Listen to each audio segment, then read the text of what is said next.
Big crowd. I'd like to call the Planning Commission meeting to order. All members are present. We have established quorum. Typically, we administer an oath, but for those watching at home, no one else is in the audience but yourself watching. So, disposition of our last meeting's minutes. They are attached to the back of your agenda. Everyone had a moment to review those. We can confirm. May I ask whether or not you've had any more conversation with Mr. Richmond?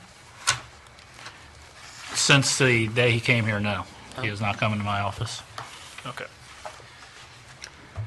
I move we accept the minutes. I'll second that motion. Any questions? All right, all those in favor, say aye. Aye. Abstain. Thank you. Okay. Abstention. All right, that takes care of the minutes. We have no cases on the agenda for today, but we do have a couple communications. One's the business zones. Another one is an application for a special use permit on a wireless telecommunication tower co-location. Let's cover that one first. John, I don't know if you Yeah, I recall can that. just, this came in Tuesday. Okay. As you know, our code requires that the telecommunications special use permit go through a preliminary hearing, or not hearing, but meeting, and then another one when they're ready to go forward with it, which looks like they are. This is for a modification on the tower at 7746 North Blackburn Road. That I included in your pack at the very last page. You can see a map of where that is at. Okay. Across the street is outside of city limits. So there are two towers out there now. This is the one that is in the city limits where the Columbus Southern Power station is at out there. There's a tower on that site. So this is just changing out, from what they tell me, 6 to 9 or whatever it may be, antennas on their existing tower. So I guess I can leave the packet for you to review, because honestly I haven't had a chance to look at it very lengthy myself. Like I said, it just came in. I thought I'd bring it for communication today. All right, so it's co-location on the existing tower and... So it's not even a co-location. Oh. It's a modification of their existing antennas. I see there's a page here that says existing reserve equipment and proposed equipment. So I'm kind of confused whether they're swapping it out or just adding. So States install proposed coax alongside existing AT&T mobility coax. I'll let you. I think I got. it looks like two different elevations they're putting it on. Well, that's the height, The height, yeah. I mean, the height on the tower that they're going to be adding to. I got another set back here. There's more work through everything as well. Okay. We want to run a whole copy of that. If you need, so I do not have a PDF of it to send to you. Okay, project description here. AT&T proposes to modify existing unmanned wireless communications facility. This modification will consist of the following: install a new 6-foot 0 inches microwave antenna, install new 4 ODUs, I don't know what an ODU is, and then install 4 runs of LMR 400s. So these must be different types of antennas. See if I can find an abbreviation of this. Page A2 of that plan I showed you has an existing south elevation and a proposed south elevation. You can see some of the modifications. A microwave antenna looks like it's about 106 feet up.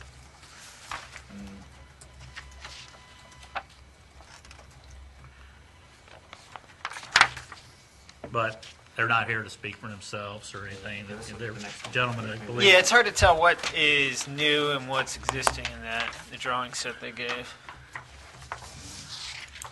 Okay, existing elevation keynotes proposed here. It's obviously hanging this one on this meeting.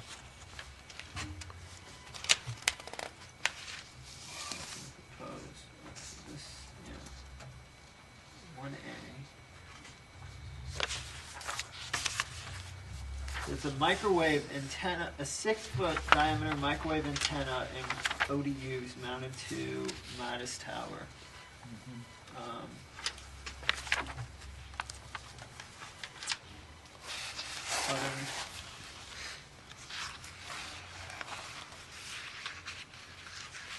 like that's the biggest change right there. Yeah, because it's like on their, if you're looking on that A2 and their proposed one, it's listing existing stuff under proposed. So it really does seem like 1A is the only additional thing. So I guess we just would need confirmation on that item.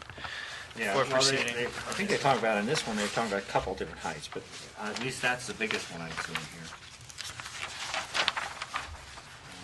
Let's see, as soon as I can find out what it OUs?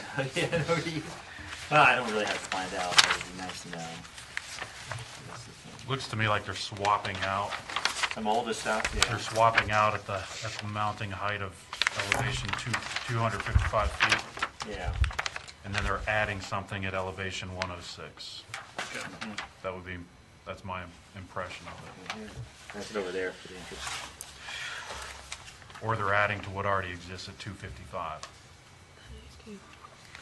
And these are questions I can ask them. You know, this is, some of the difficulty with this is these companies are from all over the country, so they come in here for the meeting. So they've been asking that I just present it, maybe make the notes, and they're willing to come back for the next meeting, or come in or try to.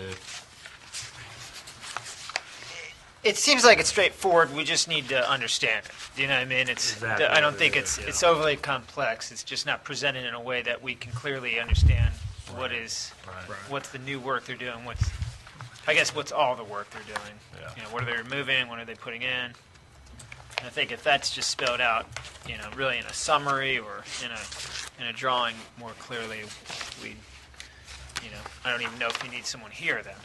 But it's always helps when we have questions, so. So I think that's all I would ask of them before they return.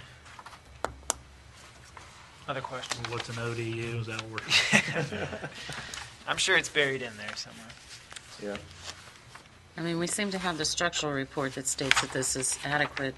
I'm a little confused on the RF. Whether or not we need a signed statement because it's just a modification on an existing tower. I don't see that under 16, so.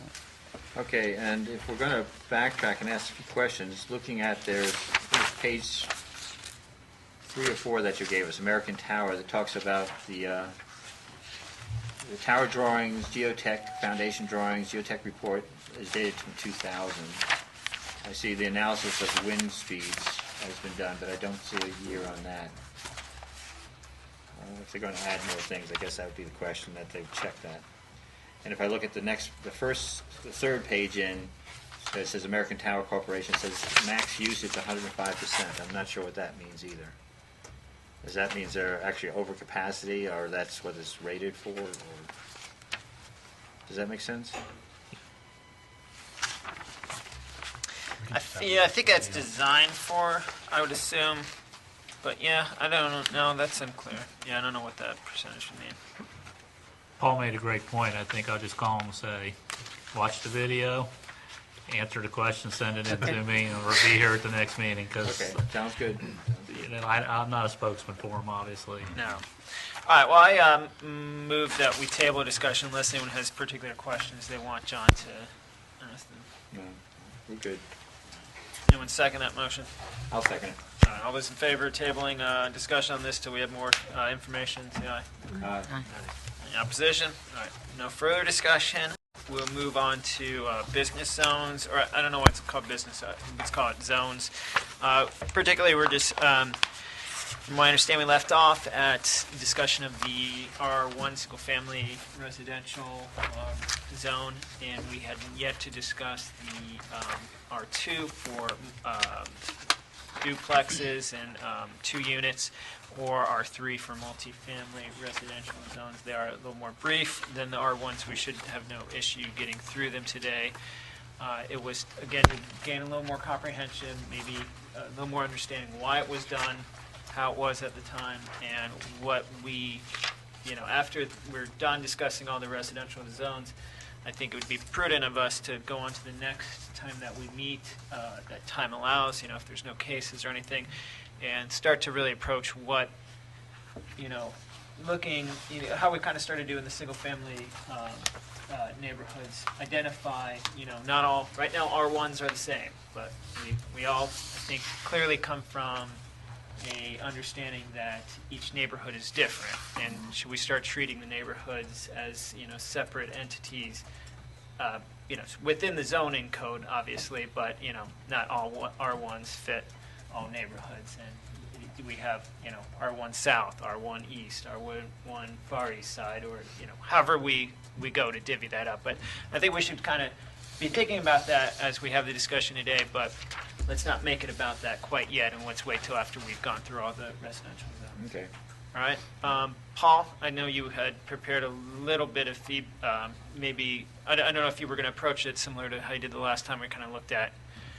Yeah, does everybody have the document that we did from early February that had the highlighted definition sections and all of that? I think some of us Most may, of you? others of us are Paula probably does, more okay. ill-prepared. A couple of you can share maybe. Let me see if I have it. As long as we find a partner, we should be okay. Well, the good thing about R2 and R3 is it's only about 2 Right, pages that's long what total. So, Right. We do have the master one, too. and I guess that's an interesting point, that I think you're looking at the highlighted we portion. have a very large chunk of our land is zoned R3, and it's about a page and a half of our zoning ordinance. I think our sign regulations are Oh, yeah. 14 or 15 pages, so we address that a lot more than we delved into R3. It was attached to my minutes. I also, February February. 7th. just for sake of reference, Okay. Ryan helped me put the It's in the minutes GIS today. software on It is. Oh, it's in the minutes board. today? Okay. Excuse me, it's in the minutes today, and Oh, you can thank you. tell the highlights that he had. Got it. Thank you. Oh, is It's it in in the there? minutes today. Thanks, Charlie. Thank you, Charlene. All right. We just start with R2. Yeah, well, to start with, there's very little R2 left in the city of Athens, okay? Just for sake of reference, we've got this area that centers around, That's by the cemetery, isn't it? yeah, let Cemetery me zoom to, in here for you. Can we get the video screen on the camera?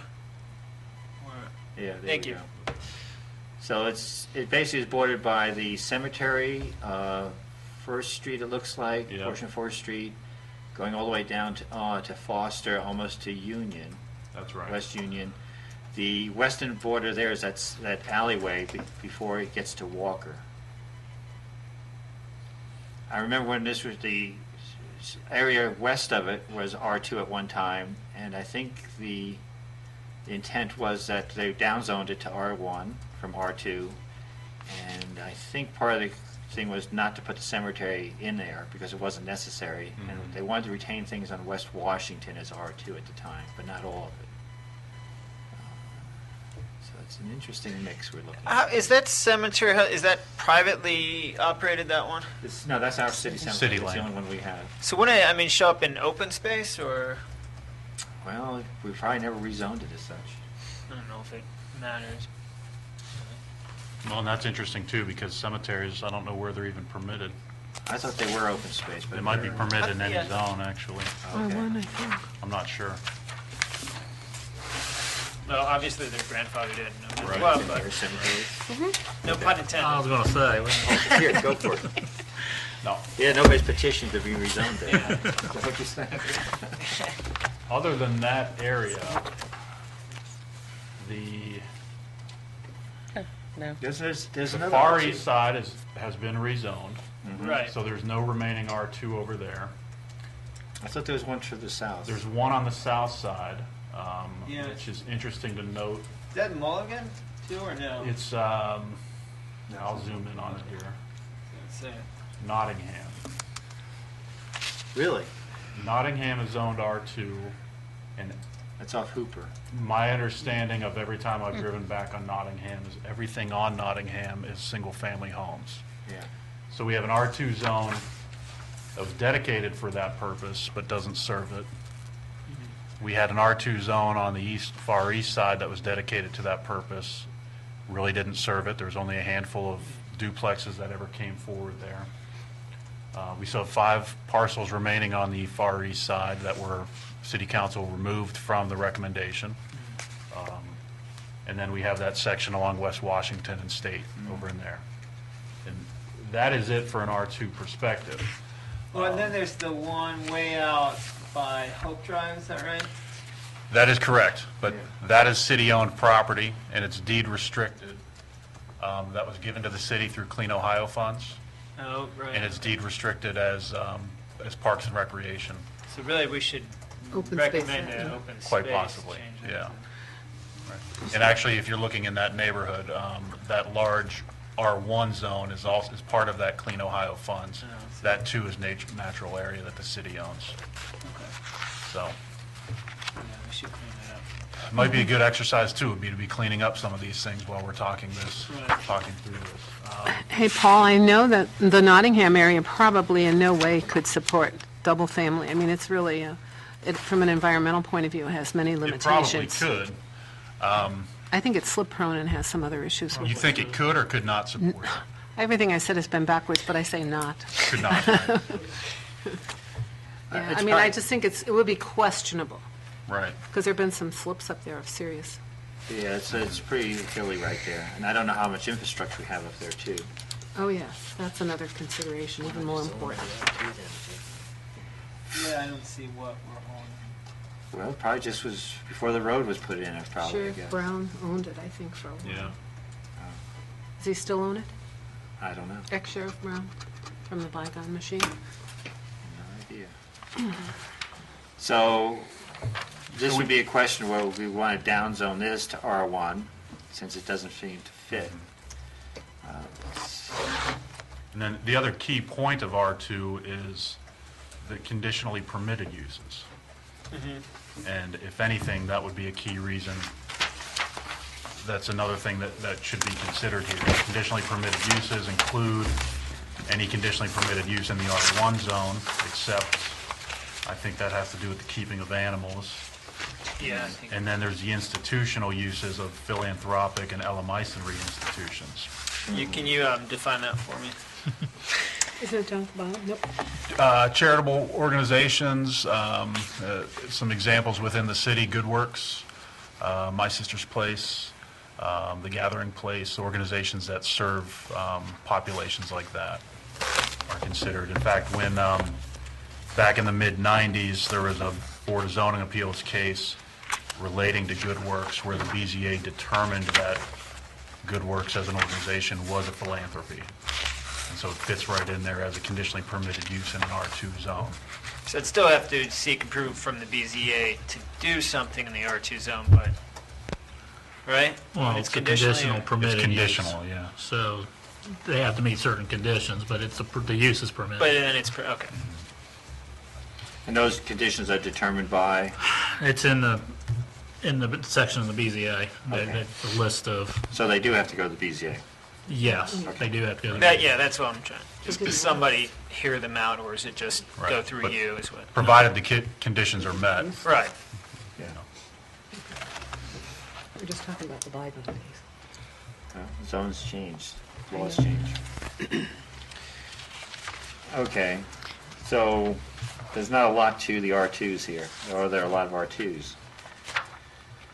Is there a contradiction in as far as like basically de-emphasizing the ability to do duplexes, but allowing institutional, basically, quasi businesses? Something that could, I guess what RJ's getting at is like capacity issues. If you're going to allow institutional, you may far surpass whatever two families may be putting on burden. Then that would seem to, eliminate the argument that the proponents of the R1 on the Near East Side made. Yeah, I'm sorry, I don't follow. talking about Can some you of the- elaborate more on that? Yeah, well, if we eliminated the R2 in the Right. Near East Side, if we're following through on that throughout what's remaining in the R2 in the city, isn't it kind of a bit of a contradiction then to allow institutional usage when the biggest argument was to eliminate duplexes to maintain the single family conditions in the R1? No, I'll have to. I'm in charge of them. I think, I'm sorry, I don't follow. Are you asking me if it's a contradiction, or are you saying it is? Yeah, I'm just asking for if discussion for the philosophically, room? if if Do you're you- allowing that, why? Do you think it's a basi- contradiction? I guess it's easier, maybe you can elaborate on your thoughts on it Well, I think it first. would be, again, when we're talking about capacity, you have more people going in and out there than you would in most duplexes. So therefore, why would you allow this while the intent to eliminate duplexes that we went through earlier this year? My What concern I'm is, saying is, shouldn't we, in that case, shouldn't you strike the institutional condition on the R2 as well?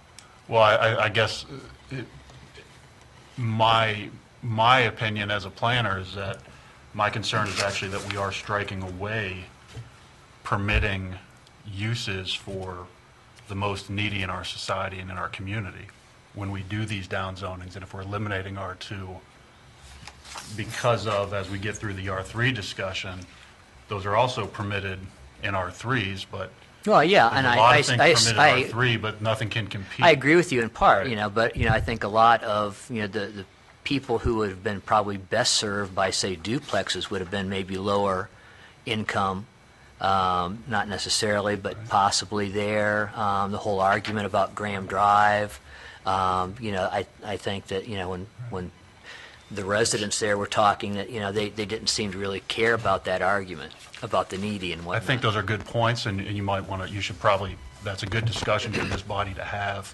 I don't have answers for you on that, RJ. Yeah, I'm not trying to, just throwing that out just to see what you thought about it, that's all. My concern again is that it's not necessarily about the disappearance of R2, which is a concern, but where do things like philanthropies and LMIs fit in our community? When we were trying to button them into R2s, but when you look at our R2 zones, there's R2 is basically, essentially, it's gone. it's It's essentially gone. zero, yeah. Right. but, okay, let's backtrack for a second to the R1 zone. Conditionally Go ahead. permitted, Okay. Oh, you got yours. no, go ahead. No, Okay, if I'm looking at R1s, let me backtrack for a second here. I think I might have lost my place here. sorry. Yeah, I was kind of trying to do the same thing to try to figure out, was it permitted in R1 as well, or was it really just R2 that it was listed? I mean, obviously, It's R2 and R3. R2s It is and R2, R3s okay. only.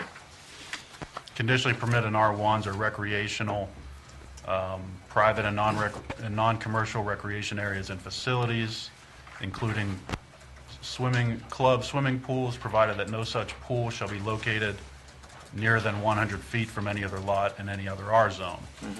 And again, you can look at that and say, do we have a swim club in Athens? We don't. Okay, and professional and home occupations fall into that. Yes, they do, but it's at the aquatic center. There is a swim club. I meant a But- private swim club that has a swimming pool where people, like a country club without a golf course. Well, or Carriage No, that's Hill, a you know, private. they're all private, Yeah. yeah. Okay, so in terms of the, I don't think, that's R3 zoning anyway. Yeah. Up at UE. You're reading R3 zoning, you said, under the conditionally permitted, or? R3s, condition permitted include hotels, motels, bed and breakfasts, clinics, residential healthcare facilities, clubs, private clubs, lodges, meeting places. I'm looking at R3 now, so that's Right. where the things first come in. But that would also include the philanthropy as well, because it's anything permitted, conditionally permitted use as Right. regulated in R2 zones, general. It's probably good for us to just kind of move into that discussion on the R3. As I've been reading through R3, there's a lot of things that it says are permitted in there, both principally and conditionally. When you start looking at how the R3 zoning is applied in our community, it's almost invariably the only thing that occurs in an R3 zone is the principally permitted use A2, residential multifamily dwellings for any number of families or housekeeping units. That's it. Anything else, if you see a duplex or a single-family home in an R3, people are saying to themselves, how can I convert that into a multi-unit? If you start looking through the other things, well, with the exception of a parking area, you've got this whole section on apartment hotels. If you read through that, I mean, first of all, I would say, do we have an apartment hotel within the city of Athens? If you look up the definition of apartment hotel, which our code doesn't define, but Merriam-Webster does, an apartment hotel, which is a term that's been used since 1909, is a hotel containing apartments as well as accommodations for transients. But when we talk about apartment hotels, it specifically says, but not primarily for transients. So that, cross out the hotel, and all of that section is basically repeating, saying that Number 2. apartments are permitted. It also says that if you have an apartment building, you're allowed to have restaurants in it. I don't believe we have any restaurants in our R3 zones, though. It's 1930s. Yeah, exactly. It sounds to me like something out of Cannery Row or Fat City or Or upscale, something upscale. Barfly. Yeah, it's not. Newsstands. Yeah, this is archaic and ancient language at this point. Like millinery. The term lodging house, it says that a lodging house is permitted. When you look up lodging house in the dictionary, which we don't define, it actually takes you to, it says, see rooming house. So we can strike. So we're just kind of repeating back. And then a rooming house is a house where lodgings are provided for rent. Like a multi-unit house. There you go. Right. It also says in there, now again, it uses that word lodging house. Lodging house is defined, it's incorporated in what we define as actually a rooming house. And in the dictionary, you look up lodging house, it says rooming house. And when you look at lodging house, it's defined actually as being a type of a rooming house. What do we, I get, what's transient? Transient would generally be somebody staying in a hotel for a night or two. Or under a month, maybe. Yeah. I guess is that, Good do we question. specify, I mean, because I think a lot of people, if you ask an Athens resident, they'll say, well, all the students are transients. Well, But they would be talking about people who have leases and are paying by the month versus those people who pay by the week or day. Right, yeah. Okay. I mean, I just want to make sure we have a clear definition of that, so. That's just a label. I don't I'll think look we that have up one for in you there, here. do we? We have short-term residents. Yeah, We Well- discussed that at the town hall meeting. there you go. I guess most of the time when I'm thinking transients, I use the city auditor's cutoff for income tax. In other words, if you're working over 12 days in the city, you have to start paying income tax, which of course might change with House Bill 5 or 6 or something like that. But that would, to me, somebody, as you say, stays overnight going through the town, so Right. stays a week. Maybe you could stretch it to a month total. But somebody would have Yeah. a lease, really. I mean, it's also hard too, because it says, but not primarily, so again, is that but not the majority of the rooms are lent by transients, or? I guess they didn't want to see the single night type flop Right. houses, as I think somebody mentioned here. Yeah, but it just doesn't make sense, because then it also conditionally permits motels and hotels. So it's saying you can't just do it, but you can if you Well, go to let's BZA. go into that, because that's actually, it's in the code that, okay, well, let's move into that. Motels, hotels, and bed and breakfast establishments, they are conditionally permitted in R3s, but they're only conditionally permitted in R3 zones on premises that fronts on a street officially designated as a state or federal highway, or on Richland Avenue, East State Street, West Union Street, or Columbus Road. And again, we're talking R3 zones on those streets. So if we look, since I'm already on the south side here, I'm going to pan over on the map to Richland Avenue. So there's no place that can have. Sean, could you see the Baymont becoming an apartment hotel? That question has been asked of me. Okay. Here is the potential R3 zone on Richland Avenue. That's OUN, isn't it? Well, the OUN is in a B3 zone. Okay. There's a parking lot across from the OUN that is owned by the Ohio University Inn. And then you have Hocking Valley Bank right here. You have the Stop and Cop drive-through, and then you have city right-of-way. And then you have this large piece of land here, which is part of those apartments. University or University Courtyard. Courtyard. That's the only R3 area on Richland Avenue, with the exception of further north, you have all of campus. Now, once we get outside of R3, are hotels, motels, bed and breakfast just considered businesses? The ones we currently have Yeah. would be in the business zones. Okay. That's what I'm saying. They're in the business zones, but it never actually mentions hotels, motels, or bed and breakfast. It's just treated like a general business, I guess. I believe so. A bad splinter. Actually, if I look at this, Richland Avenue, East State Street, West Union, and Columbus Road were all state highways at one time.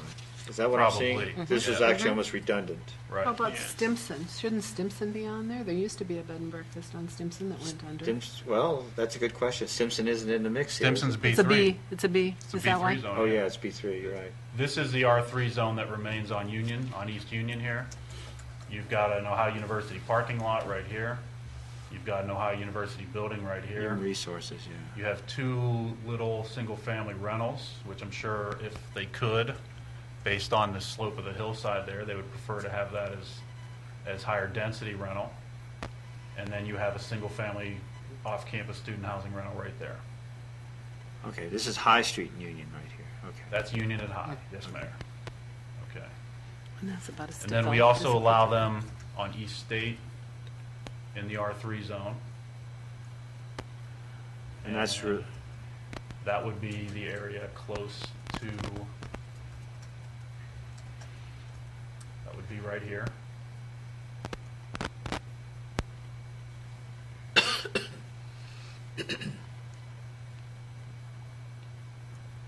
okay, that's where, Carpenter? No, that's, This is Morris. Fort and Morris. AAA. okay. And this is East State, so that's the AAA office right there. And there's one side of Franklin.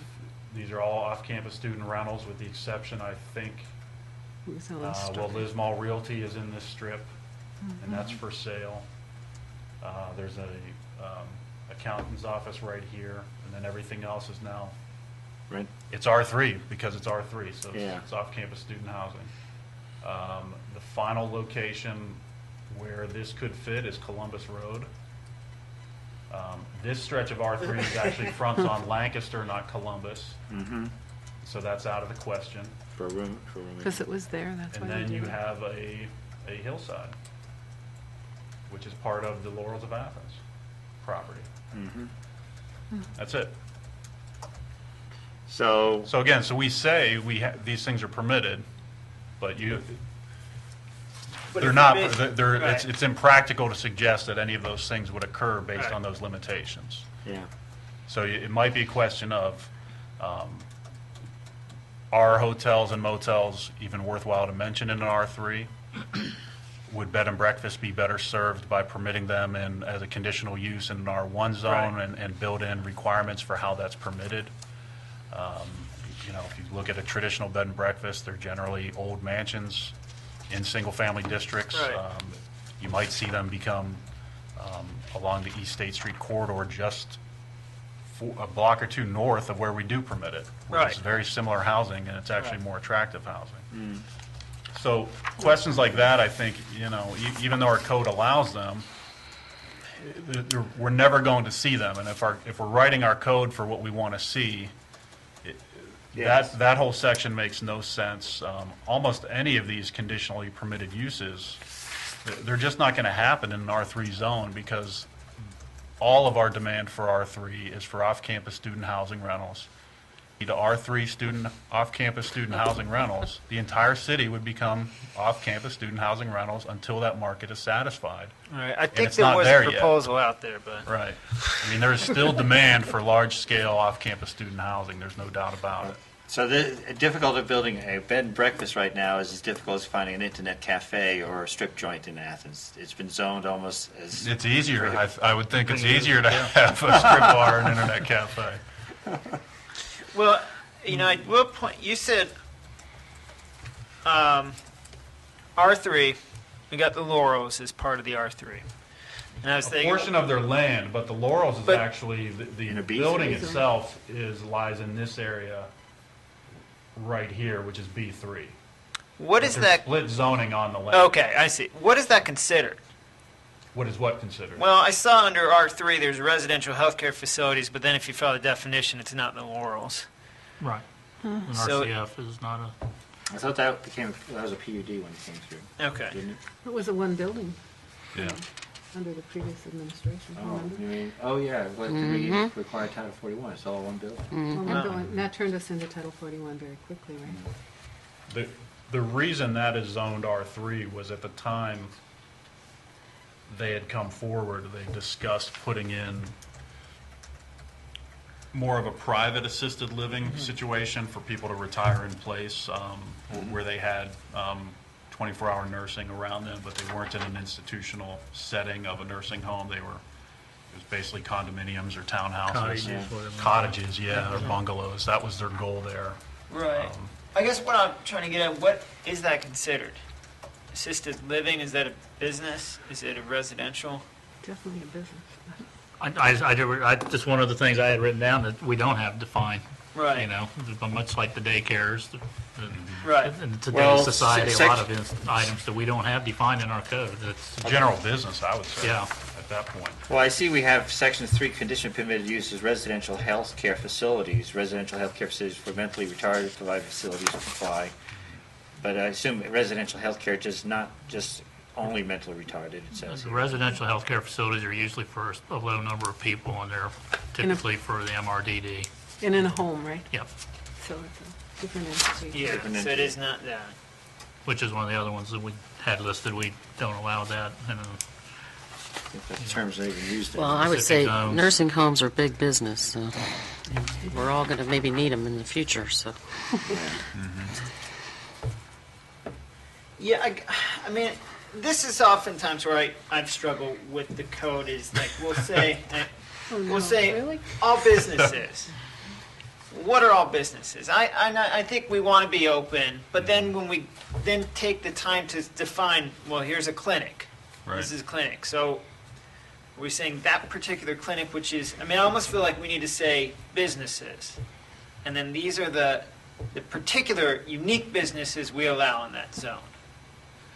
But, you know, Laurel's could be considered one of the residential facilities. I mean, in on R3, if this is an R3, and you're allowed, general permitted is apartments, hotels, lodgings, and, you know, this, 90% of the Laurels is really just people living there. It's not, Right. you know, it's continuing care, it's got, I agree. I have no Is it- qualms with their location or what it them being considered a residence. I just want to, I think I want a line somehow drawn that we can understand that. So, you know, we get into the classic residential only on story above. So, okay, so that means if they're in a B3, should they have been put should on they have stilts? been put on stilts? For a nursing home. If we want to take that argument to the extreme, so now well, they're, you know, I don't know, and you know, I hate that. Obviously, I disagree with that part of the code in how it's how it's clearly defined and then loosely defined. But and we got to find some sort of medium where, you know, if I see clinics here, does that mean clinics aren't allowed in B3s because they're not listed in B3s? Hospitals are listed in B3s, or Well, this one says we're usually not lodged overnight for a clinic. But it says admitted, too, in the same sentence. Language, sloppy language. yeah, and it says hospitals are permitted in the B3, but if it's defining a hospital different than a clinic, now I'm thinking, are clinics really allowed in B3? Because we said they're allowed in R3, but it's exactly why we're having this conversation. I know it's all rhetorical. Yeah. I'm not expecting feedback from anyone, but that's the things, you know, the we beauty got to of our look out code. for. I think for the most, you know, I'm sure people feel differently about this, but I think it's being applied what, you know, the intention is. We just have to find that intention, verbalize it in language. That's what's not often there. So, sorry to digress, Paul. No, that's okay. R3, R2 is pretty well covered. R3, we're talking about, again, refresher motels, the sort of conditionally permitted uses. Motels, hotels, bed and breakfast, residential healthcare facilities, clinics was the one I just mentioned, and then last but not least is clubs. Funeral homes. Well, and then look after that, number 7, convenience businesses or service establishments. Those are permitted as a conditionally permit in an R3. For use of the local area too, it says, Right. doesn't it? So that's It's basically kind the of, same as a B1. Same Right. type of usages.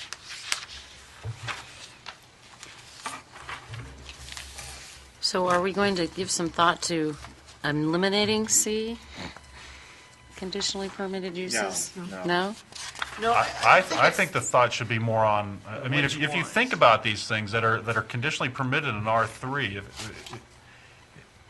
to me, it's saying that at one point, the intent was for these things to be going on in those zones. That's why it's written in there. It's to encourage that type of behavior. But it's not occurring. It hasn't, none of this has occurred because of the demand for R3, for off-campus student yeah, housing. it's pretty much the principal permitted Yeah. uses of 2, residential, multifamily dwellings for any number of families or housekeeping units again, provide all the requirements of the zoning code are complied with, and then 4, parking area. Those seems to be happening pretty readily. We'd probably, I mean, I think we'd have a lot more. We probably would have less of a student enclave or a student ghetto situation if there was a way to integrate these things into an R3 zone. It would be a more interesting zone. There would be more activity going on. There'd be a diversity of people going in and out of those zones. well, you could just take a look at Grosvenor and Franklin and say those are relatively mixed neighborhoods, maybe less so than they were, and they're probably healthier than some of the more totally student neighborhoods.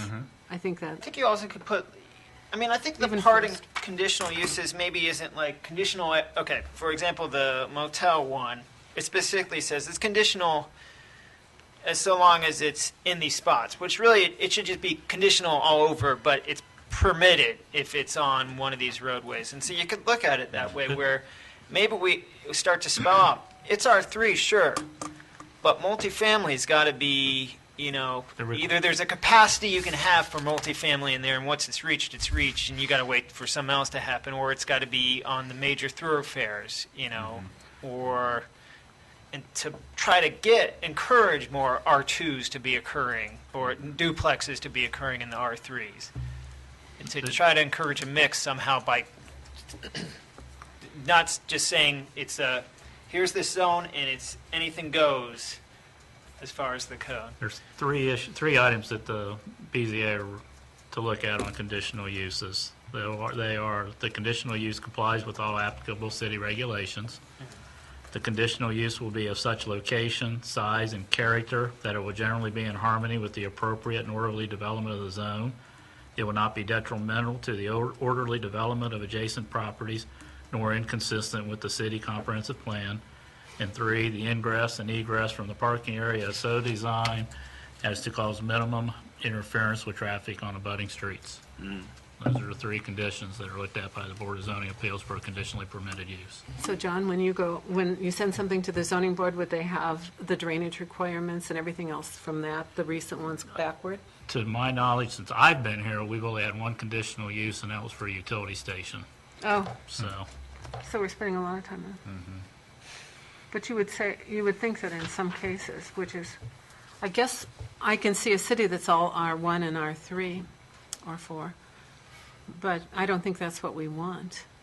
But the other thing that I wanted to point out that I've been just itching to say since we started is that the city is platted with very small lots, and R2 and R3 don't really fit. So either we have to come up with a larger space requirement that's reasonable, or we're going to be continuing down the path we're on right now. Very dense settlements in the R3 zone, too dense probably in some cases. Do you think when, for example, if we look at the Mill and Palmer and Elliott and that whole area, when that was zoned, am I mistaken that it used to be zoned R1 and that was I think so. rezoned in the 80s or late 70s to R3? You go back and look, it was a mixed neighborhood for a while. I've always assumed that the intention was that Look at that. the existing homes would be torn down and they'd be replaced with larger apartment complexes and they'd be consolidating the lots. But nobody ever consolidated the lots Right. because we didn't, our bulk controls were pretty flexible. And so you just had those really odd and most unattractive additions to the older homes, and that's why it looks the way it does now. Yeah, And, they keep going down. you might, see, now you have 3 separate apartments on 3 separate lots, but the goal then was for those 3 lots to be combined into a larger unit that was managed by one property owner or one company. I'm As just with assuming. the T on Yes. Mill. Stewart and Mill. Yeah, That's which Stewart is, and which Mill. is a poster child for how to do it. Right. But let's go back and say, to give the university credit, and I don't always do that, Glidden's administration had a proposal, and I think city council turned him down. It was to use eminent domain to take all of those lots and consolidate them. There was the Hodson plan, Stimson Avenue. I mean, that was kind of the subtext, and I think it was pretty clear that so many people own these lots individually, and that's their retirement investment. yeah. And I think we couldn't see, or at least I couldn't see, taking it away from them on an eminent domain approach. You're talking about the Mill Street plan that was Yeah, done mid-90s, yeah. 94, Yeah, I think it Stimson was. Mill Street. So, I mean, it was an idea whose time came and went. Elliott. Stimson to Elliott, that corridor Yeah. coming into the South Green. That- Well, what that I has been- I heard from Nicholas, and I don't know if it has any traction here with this board, about do we put a limitation on the number of units in the R3? You've got multifamily dwellings for any number. But Provided they meet the requirements, yeah. Yeah. So, Paul, have you ever seen one of those zoning codes that has, for this R3 zone, you can have this many multifamily, this many two-family, and this many single-family? And once, I think that Paul Tappan, or whatever his name was, the guys from Fogelmeyer, had talked to us about it and showed us an example of that. Do you remember, Paul? It was sort of a capacity thing, a way of using zoning. Right. I mean, I'm almost thinking you'd kind of take it like a backwards approach and say, here's the lot size. This lot size, based on our 60 to 40% development and height thing, this lot size, we're going to permit this many units. If the lot size this big, this many units are allowed. And you can say, if the lot size is this, it's an apartment building. You can go and say, if you only got this lot size, it's a duplex. I think our lot You know, or- coverage law, I performance think zoning. it's Yeah. kind of doing that now. Columbus has what you're talking about, Nancy. R1 would be 1 unit per quarter acre. R2 is 2 units per quarter acre. R3, et cetera, et cetera. They go up to R12, Okay. which would be, Would that be easy high, to units high per density, quarter acre. 12 units per quarter. It'd be a high rise, basically, or high density. I do think we need more R3 zones or equivalent. I mean, maybe not a lot, but I think, or you could say push it all back on the university, because they used to house almost all of the students. Now they're out in the neighborhoods. But I think that ship sailed. Well, I mean, just in that we're describing different R1, not all one R1 fits all neighborhood, all single-family unit neighborhoods. Not all R3s might fit. We might see different types of multifamily zones.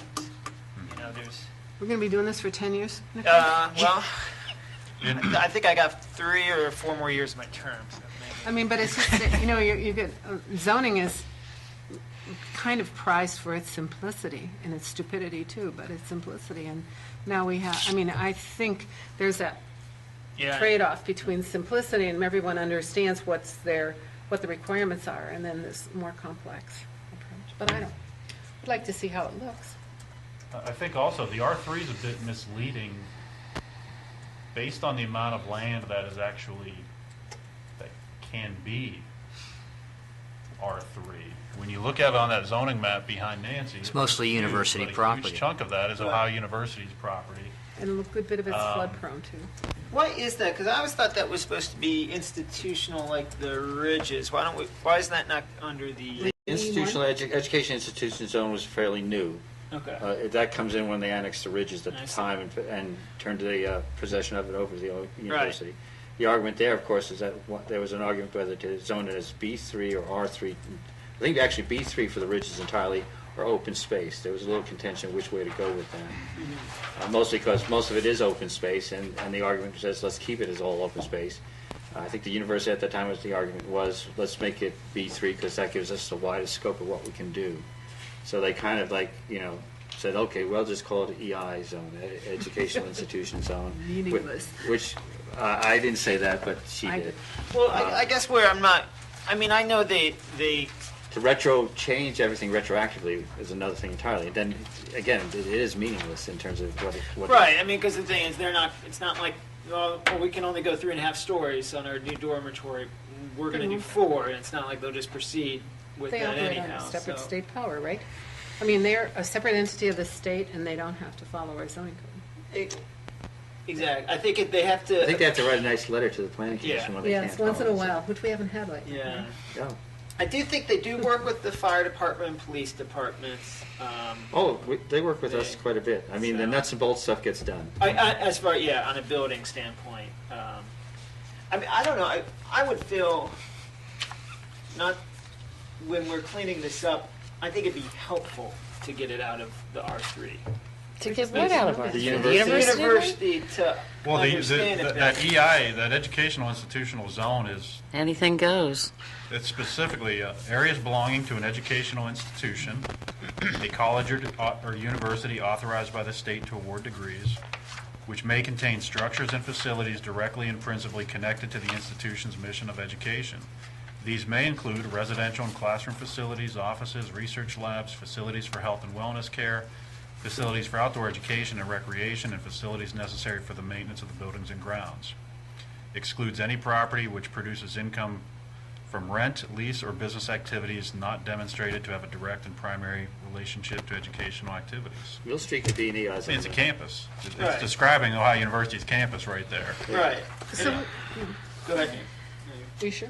Yeah. So what about leasing a space? That's one of the things that I think people saw in the future as they're going to the redoing the dormitories. If they're going to have a private entity redo the dormitories, would they be subject to the zoning code, blah, blah, blah? Would that work, or probably not? I have Mill no Street clue. Village. I'm not sure, Nancy. It's a good Okay, question. well, it was their property initially. Yeah, I've seen that. But they Ohio- started out from the beginning and built it up. My guess is that the university would say that they're exempt, It's their Right. job, and they're right? probably Even if correct. it's in the floodplain and everything else. Right. But they lease out areas for their cell phone towers, and we've been making them. Well, comply and with isn't that, so. am I correct that East State's parts that were the airport are still owned by OU but leased, That's correct. and they fall under They the fall under, zoning? okay. So Yeah. it's It's a different place, though. It's not main campus. it's not it's not adjacent and surrounded, bordered by it, which makes Lowe's, it probably, Walmart, Kroger, Yeah. they're all Ohio University lands, aren't they? But they did have some fights with us about But I think I would rather see that happen rather than having arbitrarily say, well, it's R3 when that occurs, or it's some of the land they own in the manufacturing zone off of Schaefer, like where their power plant is. I'd rather see that when it becomes available, or if it's lease entity, that's the time we look and say what zone makes the most sense for this, not now and say they get a lease thing and it's R3 and now we just got an apartment building, whereas But we we- might have said actually you can't do an apartment building because we want it to be R1 there if you're going to make that change. But we I don't could see that normally, happening. we don't normally do that for anybody else who comes before us determine the zone unless it's through the whole process of annexation or a planned unit development. Or rezoning in general, it took a while. Yeah. I just don't understand why we would zone something that we don't have any jurisdiction on. Well, maybe that's what we take it out then.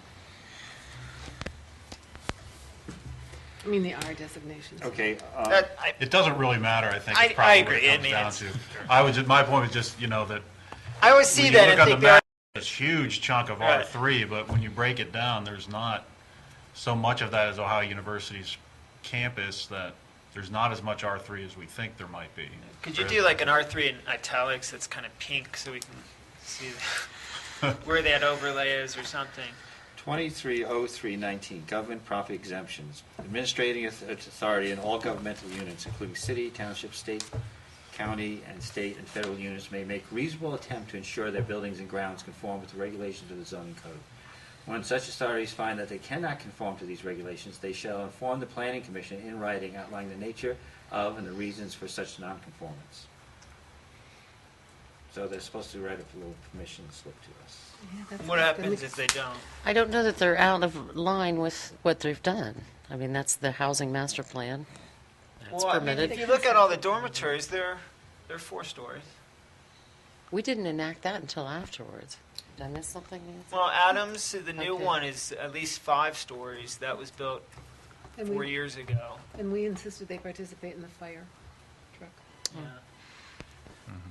I do have one letter from Harry Wyatt from a number of years back. It just went to the mayor, though, but I can get you copies of that, so. Well, I would just want to know if it's occurring. I mean, it hasn't occurred. Well, Harry's been here since then, so. I don't know. Well, if you only have, realistically, if you take away the university's footprint in the R3, do you really want to, where everything else pretty well abuts, in many cases, neighborhoods, whatnot, do you actually want to cut back on the conditional I don't know. permitted uses? I'm not sure how we should approach it. I think those things that are written in the conditional uses, there's some good things in there that make sense in a R3, which is a higher density neighborhood. It makes sense for those things to be in there. But they simply On a don't have flat plane, I suppose, would be what it comes down to. If you're looking at this and you're not saying what is the size and scope of the community that you're zoning for, I don't know. I mean, it's such a tight fit. We're 10 square miles. We're buttoned by a floodplain and the hillsides, and we are a mature community. We're filled up. But the pressure is always in the R3 zones.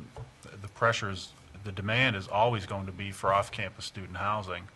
I can't imagine a situation anytime in the next 20 or 30 years where that'll change. It'll increase. I mean, I might be wrong. So I guess my question then is, if we have all those things in there, where do we want them, or do we want them at all? Some of these things I know I want. I think we need bed and breakfast in our community. I think those are important for tourism. Yeah. There's demand for it. But I wouldn't want to see that in an R1 myself, because again, what's the difference between that and a duplex, except the bed and breakfast would be more active? Again, I think there's in and ways out. you can adjust that by a conditionally permitting process, and there's cities that have done that successfully, where you target them to specific areas or specific neighborhoods, or you limit the number. You limit them to historic properties, homes that are at more than 75 or 100 years old. There's ways to approach that where it's not going to encroach into every block of an R1 zone. But again, that's my opinion.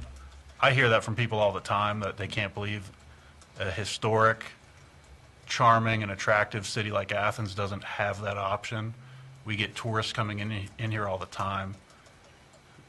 But they're We don't permitted provide that anywhere. action or that option. Right. I mean, they're permitted in B3, R3 Right. is upward. R3s and upward, right? What was the one? I remember there was one maybe a couple years back that tried to locate it on West State Street, maybe? There was a variance that was requested to allow one in the R1 on East State in one of those old mansions, those very large ones between not Morris, but Madison and Morris. thank you, Mayor, Madison and East State, or Madison in that R1 South, and it was denied. And in the town, if you think about East State, the uphill ones probably would never work, but the downhill ones would be fine. If you're going out of town, vice versa if you're coming Right. in. Because I've had people ask me about bed and breakfast too. I think that's someplace where maybe you could write it so it's tighter and maybe we'd approve it. I don't know. Because I don't, if they can walk, if they're going to campus and visiting, my example would be Cambridge, Massachusetts, where just take the subway to the bed and breakfast and then walk everywhere. It was ideal way to get around. Of course, we Yeah. don't have a subway. How would the corner store fit into that then? If we're going to go back in time, and some people might want the old corner store, and that got turned down on not opposed to Central, if corner I'm not stores mistaken. Central. The Central. reason why the Central and Clark one was turned down is because that's 3 buildings on one lot.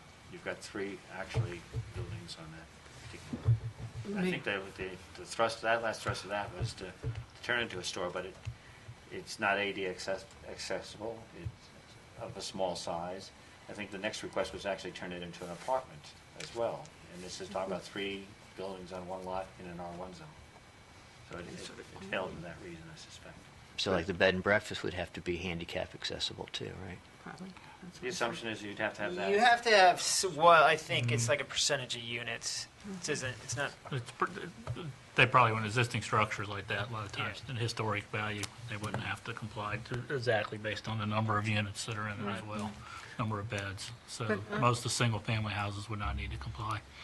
If we're putting the concept of bed and breakfasts in there, and you say there's as a conditional use for, regardless of which R zone we're talking about, R to 1 to 3, you're talking about historical age of the house. I think the other thing you said at one point, not here, in another conversation we had, was requirement of the owner to live there. Was to be one. Whatever condition we put in That there. could be a possibility, yeah. Yeah. But Yeah. that may not be the case either.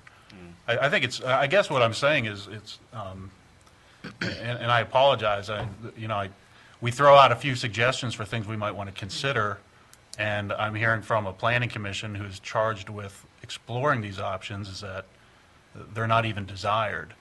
And I don't, if you guys don't think they're desired, I'm not so sure that we're listening to the public and we're thinking about the large scope of our community. And I just think we need to be open-minded to say, maybe these are things we should be considering. And that's my opinion on it. Yeah. I've heard people suggesting this since the day I was hired, and that's been 5 years now. Kind of like suggesting back when I wanted just to bring up the armory and usage in the armory. I guess maybe what we need If somebody to do has is money to establish a fix the committee. armory, Maybe what I we don't need to care do is what we establish use a it committee for. for R3 then. if we can wrap up a couple $1 million for the armory, that's fine. But I don't see what that has to do with our discussion today. I'm not adverse to having a bed and breakfast concept out there. The question is, what we're probably looking at every time is when does we do something like this and it unravels. In other words, let's say, bed and breakfast, great.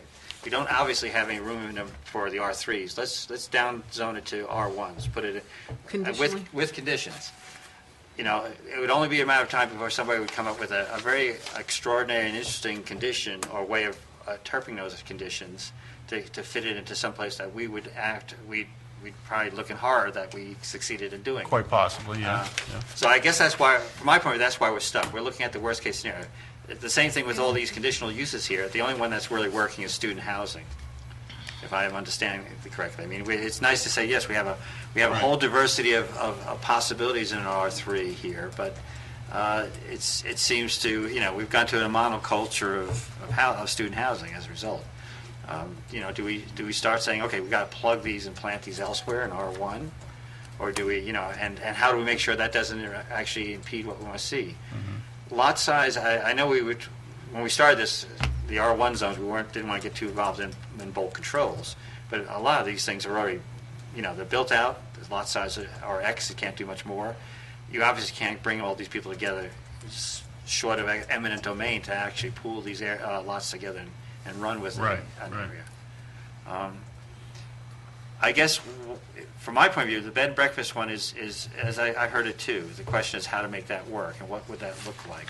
That wouldn't just turn into a student resident house. And if it goes to the Board of Zoning Appeals, we've already heard that they've turned that Correct. down in the past. That's correct. Right. But it doesn't mean we should. But that was a variance to allow it in an R1 zone. Right. It wasn't a conditional use in an R3 zone as prescribed in our R3 language. I think Go the ahead. parking's going to get them anyway. The In parking, most situations, in it most probably situations, would. it's a Right. non-problem. Right. Parking and lot coverage. Yeah. Those are two that's going to knock it right out of the park each time. In an But that R1, doesn't mean, again, that doesn't mean that in the right situation, if it is something that the city thinks is important, that doesn't mean that the parking requirements and the lot requirements can't be subtly changed specifically for that use. I mean, that's, It's almost like you again, have. it's about thinking about our flexibility and not being rigidly attached to a zoning code that through these last several meetings, we clearly know doesn't work. We've got a lot of things that we permit in our zoning code, both by right and conditionally, but very few of those things actually come to pass as being part of the community. And when this zoning code was written, it was intended that we would see all these things. And if these things were in our community, we'd have a lot more interesting community. We'd have a lot more people going on here. There'd probably be more economic development, more things to explore, and we just don't have it. So, two different things come to mind. One is, again, a review of our comprehensive plan. Two is that, if I remember when we were looking at some of the zoning codes, was it Lancaster or, I think it was Lancaster, had various residential in terms of density, or maybe it was Columbus. And you talk about different zones in terms of lot size, but the other one was, R1 single family, R1 low density, high density, medium density. And that would mean we parse out the R1s. Which one is that? Zanesville, okay. See, I forgot to bring those notes with me. Well, it would still be the same there, Mayor, what you're saying on that. Most of our lots are around quarter acre in size. So if we want these lots to be able to have higher density, then they could be R2s, which means basically allowing 2 units per lot. Not duplexes, but 2 units per lot. Or R3 would mean they need 3 units per lot. We'd have to define them area. I'm not saying that's what we do, but that's what they're doing up there. So.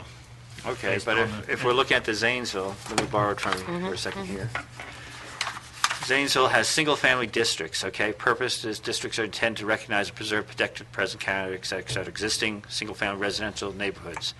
They have an RS1, low-density single-family residential district. District intended to provide existing and newly developed outlying areas. So obviously that's more for suburbs, I imagine.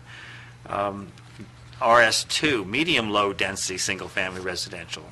RS3, medium density. RS4, medium high density. RS5, high density. And this is just all single family. This is all single family residents. So they've got 1, 2, 3, 4, 5, 6 different flavors on this.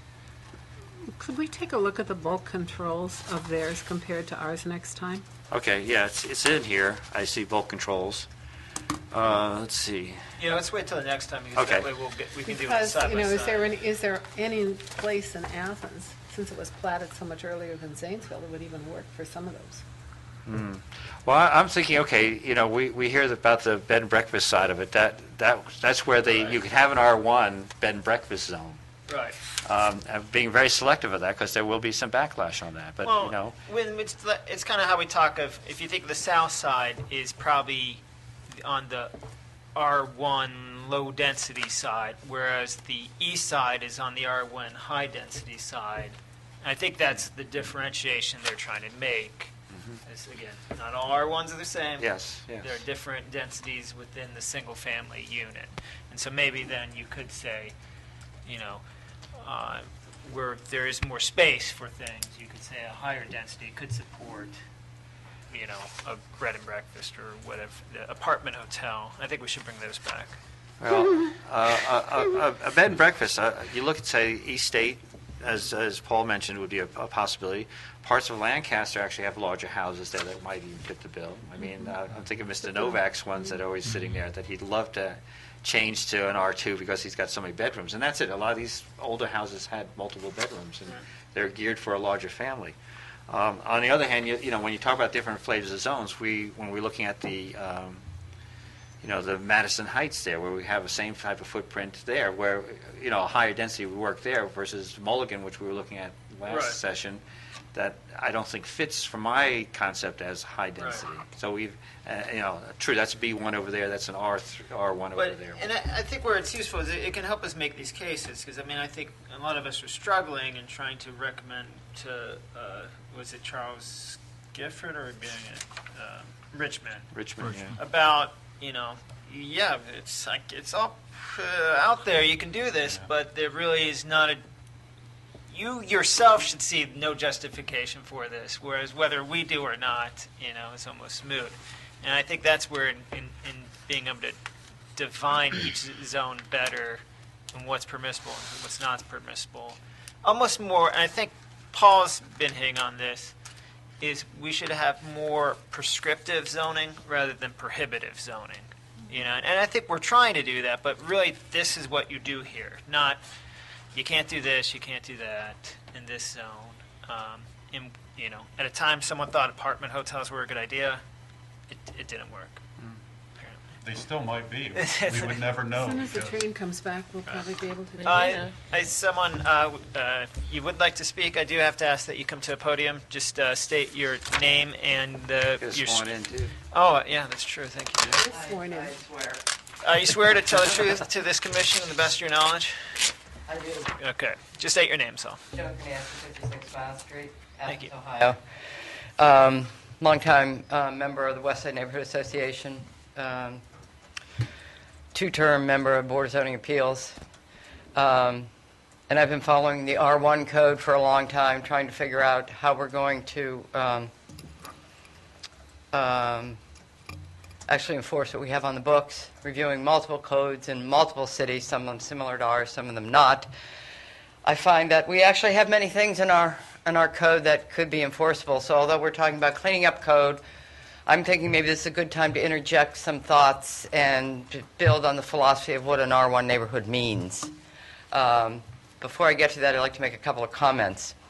One has to do with what Paul Logue is trying to do and prescribe various scenarios for neighborhoods so that they can be interactive, not just one piece of the pie, right?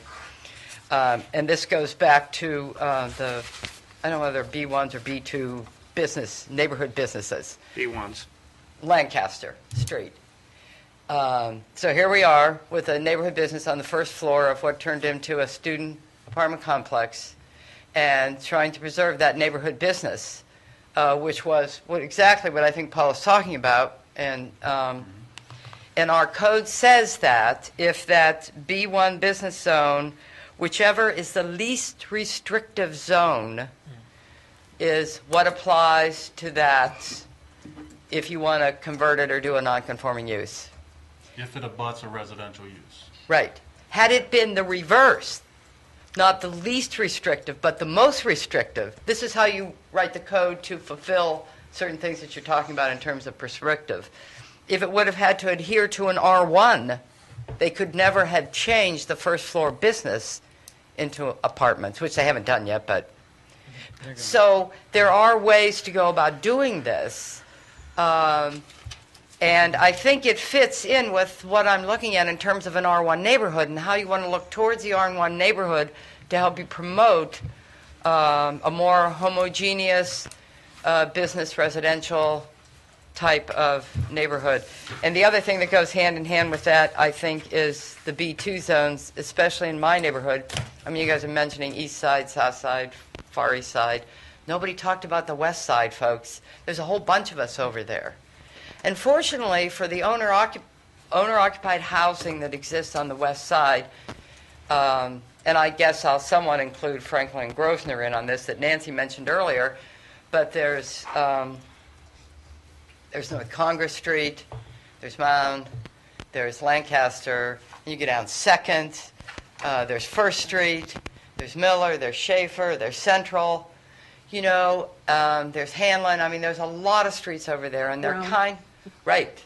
And there's a lot of residency going over there, and I'd like you to be aware that we actually do exist. But what the B2 zones do for us, the B2 zone or the R2 zone that's sitting over on between Washington Street and Lancaster provides a buffer. And otherwise, we would be in a situation that the folks on North Congress Street are now facing. They have their R1 sitting right next to an R3, and they have these large rooming houses. And so I think, to me, I've always thought that the R2 zones provided a buffer between those people that wanted to live in a high-density area, those people that wanted to live in a moderately dense area, and then those people that wanted to live in a minimally dense area or an R1 residential zone. So I think that B2s are very important, even though they're phasing out in some places. I think there's some sections of the city where they are somewhat valuable. I really didn't bring any of my proposed changes, but I did bring just a little brief philosophy and why I think we should be thinking about R1 neighborhoods in the process of looking at our code and streamlining our code and look at the value of our R1 neighborhoods if not just for the current residents, but for future residents. In January in USA Today, they had an article, and this actually was in Athens, Georgia, where a lot of retirees who have lost a lot of their savings are now looking to move to small university towns where there is culture and there is housing and there is transportation and there is a plethora of eating establishments, et cetera, et cetera. And we could be one of those communities, but if we don't have any housing stock available, if we don't have any decent R1 neighborhoods within a walkable distance, so the south side you can't walk, the far east side you can walk, but you get into the west side, the north side, and the near east side, these are all really walkable areas that could be particularly valuable to the city of the future. So anyways, what I'd like to ask, I'm going to pass this out and then I'm going to ask you to look it over. I can read it out loud.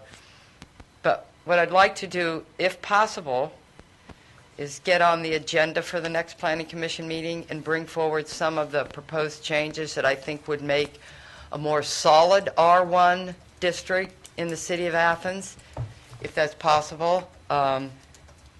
I might say I have discussed this with Paul Logan in person. We had a lengthy meeting, and John Paskey over the phone. So, anyways, let me give you just a little blurb. Yeah, if you want to pass that out, I think as far as whether on the next meeting or not, it's going to be dependent on whether we What's have on the cases. Yeah, case or not. And We talked a little bit about the And West I had- End. Well, barely, right? I mean, I had to get, I think the central thing came up, and but it was only about. Frank's Spade Shop or whatever. Sorry, guys. 20th Century Sound. It was about good works and those types of things, but 20th Century Sound on Clark and Central. say again. 20th Century Sound on Clark and Central. The old store that... Oh, right, yes, yes. And just a couple of things, when that bed and breakfast was turned down by the Board of Zoning Appeals, there were residents that were opposed to that, but there was also an issue of parking Nancy was- and how much space would be, and that's always a consideration when you're thinking about putting, and it was the same thing with a grocery store down on Central. No parking. It was the parking scenario once again, so you might want to think about in the near future. parking as far as it wasn't adequate, or? Was not adequate, and I think the driveway cut on East State Street was, it was going to cut into the side of the hill, and it was going to be awkward. And then the number of parking places that would have to be provided due to the space was going to take up half of the side yard. Some of those things, it wasn't so much the bed and breakfast was displeasing, it was going to be the view shed of a parking lot in their neighbor's yard. I don't know, 8 to 10 parking places are going to have to be. And so that was another issue. So anyways, So we're back to lot size. we're back to what? Lot size, because either they're Yes. planning way too much for a small lot, or the lots aren't big enough Right. We have lot size issues, right? from the beginning. From the beginning. Paul said, everybody's on this board practically is out of conformity in their R1 locations, right? We don't have big enough lots as it is. Yeah, that's right. Okay. Okay. I appreciate your comments. Thank you so much. Paul, I think with the next meeting, let's continue we'll look at all of them holistically, our 1, 2, and 3, but more along the lines, let's look at the bulk controls now. And we can, like the mayor suggested, maybe look at it with Zanesville comparatively. And one other item would be, I don't know. Lancaster, too? We know how we looked at, you kind of blew into the R2s where they are on the map. Did I take it? You got it. If you could just help me out, and, you could just be an outline on a Together, map. together. but just so we can show it at the next one, what really is the R3s and the where we have control over it, and basically offside the university. Yeah, eliminate. It's a lot smaller than it looks like. And maybe not for this, go ahead, maybe not for this time. I like RJ's thing about neighborhood business, and I'd like to see some place where that's effectively walking, maybe. And neighborhood business is always touchy, but I do think that's something that's, time is coming. I completely agree with you and RJ on that. It's safe to say up front that there will have to be some flexibility with parking requirements for neighborhood business to be successful in a neighborhood. Because it's going to be a walking entity anyway. Yeah, but the Planning Commission and Council will have to be willing to accept either reduced or no parking based on the size or scale or Of a something business, like that. of that business. There's just no other option, otherwise we can't have it. You're talking about something like the West End No. Tavern that came forward and just Right. didn't have the parking. That whole area right through there is a perfect Yeah. example of an area that seems to be working with the bees in a residential neighborhood. First floor and then second. And I think they're currently zoned, was it R3 right there? So, Right. And I think what Mrs. Kernansky was saying about the B1 zone, there's a lot of validity to that, and I have also been concerned about that. If we want B1s to operate as a business, that section should be rewritten to allow residential on second floor and above, but the first floor has to be commercial. What we allow now is that a B1 Right. is flexible, and it can be an R1, an R2, or an R3 if it abuts any one of those. Yep. And it's So- the least restrictive, and that section of Lancaster actually abuts an R1, an R2, and an R3. And it's probably the only parcel in town that did that, All right. so. Okay, and realize Seven when you start talking about R3s, there's a whole slew of them up at University Estates, too. That's correct. Yeah. So- at the end of the proposed cul-de-sacs. Yeah, I know, which strikes me as counterintuitive. Yeah. Right. Now that was spot zone. I mean, let's not call it spot zone, but all that zoning came in once there was a request to develop that, correct? Because it was Plan- annexed into the city, and The then annexation and the planned unit development and the zoning map were all kind Done. of, right, well, to annex it, they would have had to award zoning at that time, correct? Yes. right. But it Designate. basically got whatever their PUD was, how That's closely correct. it lined up with the existing code, correct? I mean, otherwise you wouldn't see something like that. I'm not sure. First of all, a PUD is is a separate zoning thing, and I hope it's better. I mean, I think they have to go through the process. Yeah. You would have had to been there. No, you wouldn't have wanted I'm to. glad I was not. No, I know, you're probably fortunate not to. have Any been. other discussion? Let's continue next time on those items. Look for I'm neighborhood. going to hold off on your guys' reports unless you feel like there's a pressing item you need to get across about a BZA case or anything. Public hearing this evening at 7 PM in this room for Athens Transit for proposed changes to the Athens Transit route system.